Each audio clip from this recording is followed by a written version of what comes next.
잘 만들어내시는 분들이 왜 여기에 대해서는 이렇게 직무유기를 하고 있을까 그런 문제가 들고 따끔하게 이 여성 팬티에 달려있는 정체불명, 의미불명의 리본에 대해서 생각을 하게 됩니다. 도대체 이 아이는 왜 있는가? 경쾌하게 정말 그런가요? 외신도 당황한 거죠. 이 사건을 보고. 도대체 한국에서 무슨 일이 벌어지고 있는 거냐. 이거 한국의 성보수주의 때문 아니냐. 할 말은 하면서 같이 고민해보겠습니다. 세상을 보는 따뜻한 시선 정용실의 뉴스 브런치. 네, 정용실의 뉴스 브런치 듣고 계신 지금 시각 11시 31분입니다. 자, 필환경 시대를 맞아서 기후변화의 심각성을 좀 되새기고 환경 이슈를 살펴보죠. 환경하자 서울환경운동연합의 이유리 팀장 잘해주셨습니다. 어서 오십시오. 네, 안녕하세요. 어떤 얘기를 좀 해볼까요? 지금도 진행을 하고 있는 중입니다. 10월 31일부터 11월 12일까지 2주간 영국 글래스고에서 기후변화에 대한 굉장히 큰 회의가 하나 열리거든요. 바로 유엔 기후변화 협약 당사국 총회 COP26, COP26이라고 부르기도 합니다.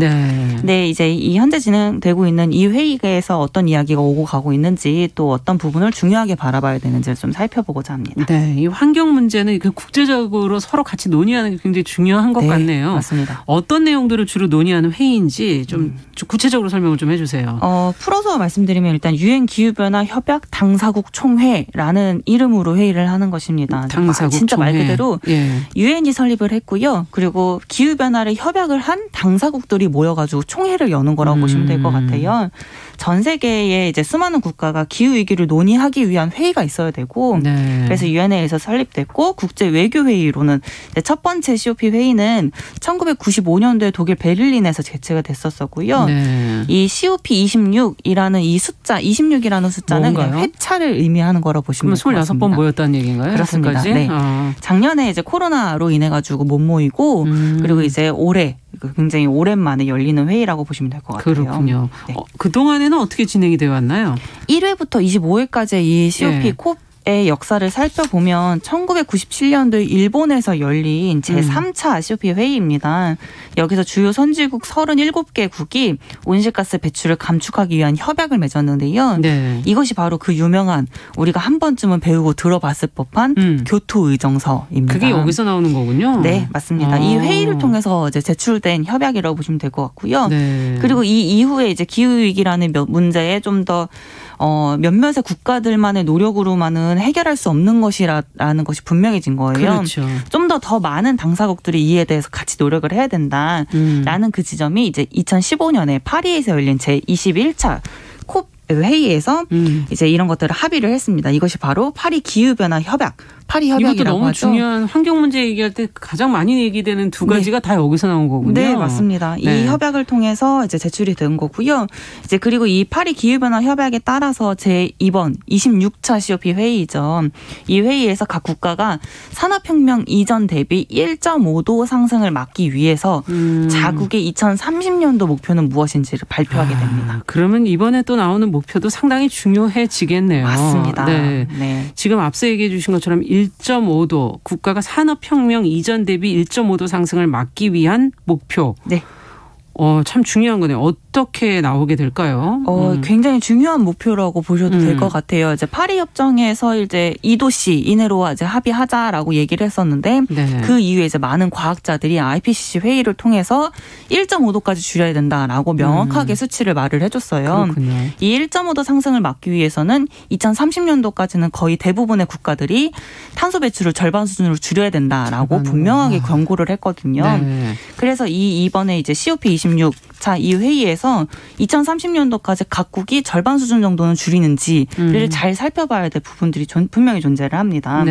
그리고 또 이번에 이제 파리 협정에 체결됐던 2015년보다는 사실 최근 몇 년간의 기후변화가 가속화되고 또 심각해지고 있다는 것을 거의 대부분의 시민들이 또 국민들이 느끼고 있잖아요. 체감을 직접적으로 하고 있을 텐데 이런 기후위기에 대한 공감대가 전 세계적으로 또 형성된 상황에서 열리는 회의라서 이번 회의가 굉장히 세계적인 관심을 관심이 쏠리기도 합니다. 그러네요. 우리나라는 그럼 지금 현재 상황이 어떻습니까?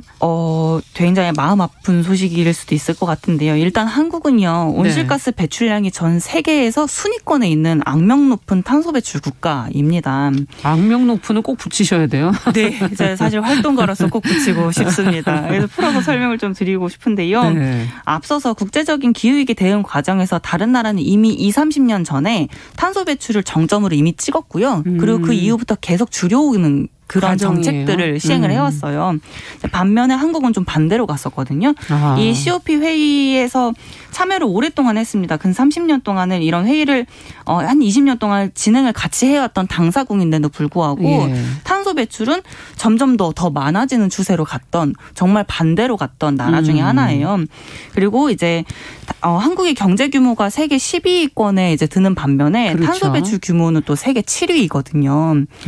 우리가 경제 성장을 무엇으로 하고 있느냐를 좀 고민해야 될 부분이라고 생각이 됩니다. 내용적인 측면을 좀 봐야 된다. 네. 그리고 또 산유국인 이란이나 또 사우디아라비아는 물론이고 영국이나 프랑스보다도 온실가스를 더 많이 배출하는 나라이기도 하고요. 우리나라가요.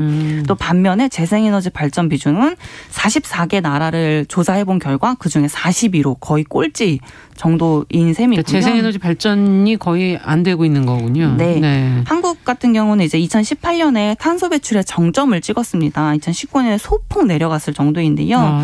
유럽은 이미 90년대에 그리고 또 미국과 캐나다는 2007년대에 탄소 배출의 정점을 찍었거든요. 사실상 굉장히 과거에 찍은 거죠. 그리고 난 다음에 여러 정책을 시행을 하면서 온실가스 이제 이 탄소 배출을 감축을 해올 때 한국은 반대로 갔거든요. 2013년도에 초대형 석탄 발전소 7기 신규 건설을 계획하고 또 확정해서 이 17조 원짜리의 사업에 대기업들이 이 건설에 뛰어들기도 했었고요. 이때 확정했던 석탄 발전소를 지금 현재 어쩌지 못해서 계속 건설하고 있는 상황이기도 하거든요. 그래서 이런 에너지 전환의 문제, 큰일이네요. 네, 탄소 배출의 문제들이 사실 우리가 굉장히 깊게 바라봐야 될 문제인 거죠. 그동안의 환경 문제를 어떻게 바라봐 왔던가가 이제 이 결과라는 생각이 드는데 이제는 더 이상 어떻게 할 수 없는 선을 넘어가고 있는 것 같다. 네. 그런 맞습니다. 생각도 들고 우리도 지금 이제 동참 안 할 수 없는 단계잖아요. 구체화되기 시작했고 전 세계가 함께 발맞춰야 된다는 여론들이 있는 건데 이번 회의에서 그럼 우리는 어떤 입장을 발표하게 되는 건가요? 굉장히 중요한 말씀하셨어요. 이제 국제사회에서 한국을 정말 깊게 바라보기 시작을 했거든요. 한국이 뭘 하고 있는지를 지금 좀 더 살펴보고 있는 와중이라서요. 한국도 사실 구석에 몰렸습니다. 국제사회에 우리가 이런 목표를 가지고 있다라고 명확하게 발표를 해야 되는 시점이에요. 현재 시각으로 11월 1일이었습니다. 문재인 대통령이 2030년까지 국가 온실가스 감축량을 2018년 배출량 대비 40% 감축하겠다라고 국제사회에 대대적으로 발표를 했고요. 이게 이제 2030년도 NDC 목표인 거죠. 그 국가 온실가스 감축 목표를 국제사회에 처음 내놓으면서 이전에 종전 목표보다는 14% 정도 상향한 과감한 목표이고 짧은 기간 내에 가파르게 온실가스를 감축해야 되는 우리 한국으로서는 매우 도전적인 과제다라고 발표를 했습니다. 근데 또 여기서 이제 좀 자세히 들여다봐야 될 부분은 2050년도 우리가 이제 탄소 중립 목표를 세웠잖아요. 그래서 이 시나리오에 따라서 2050년도까지 모든 석탄 발전소를 폐지하겠다라는 것도 약속을 했는데요. 사실 이것도 사실 이제 국제사회의 요구, 한국을 대상으로 한 요구에 비해서는 한참 뒤떨어진 얘기이기는 해요.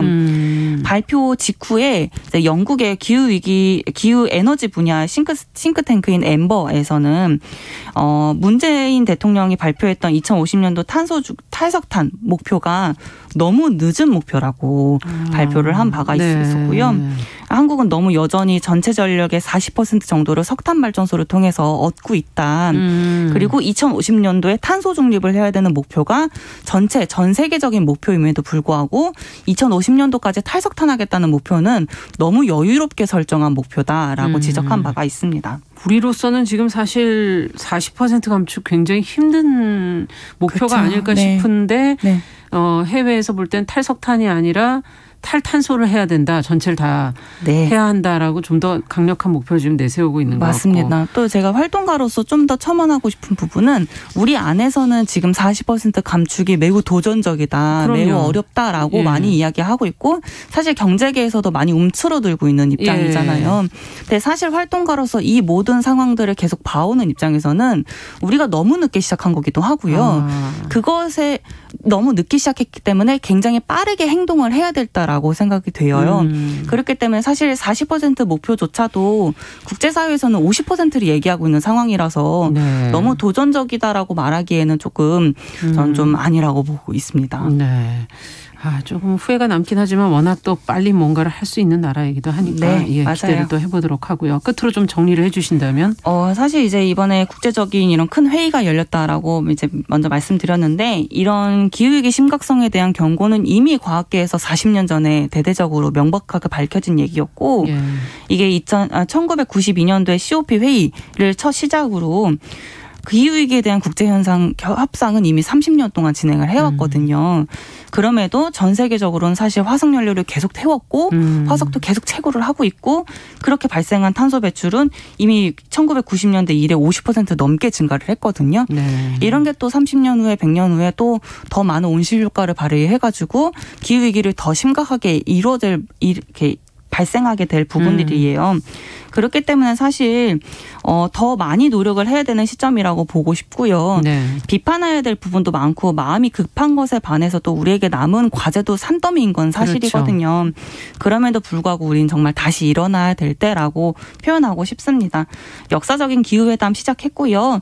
그리고 각국 정상들이 사실 공허한 선언을 하고 있다라는 평가도 나오고 있는데 실질적인 행위가 담보된 정책을 시행해야 될 때라고 생각됩니다. 우리 모두가 함께 또 이제 살아가야 되니까요. 다시 일어나야 할 때다라는 말씀 명심하겠습니다. 서울환경운동연합 이우리 팀장과 함께 오늘 UN 기후변화 당사국 총회 내용 살펴봤습니다. 감사합니다. 네, 감사합니다.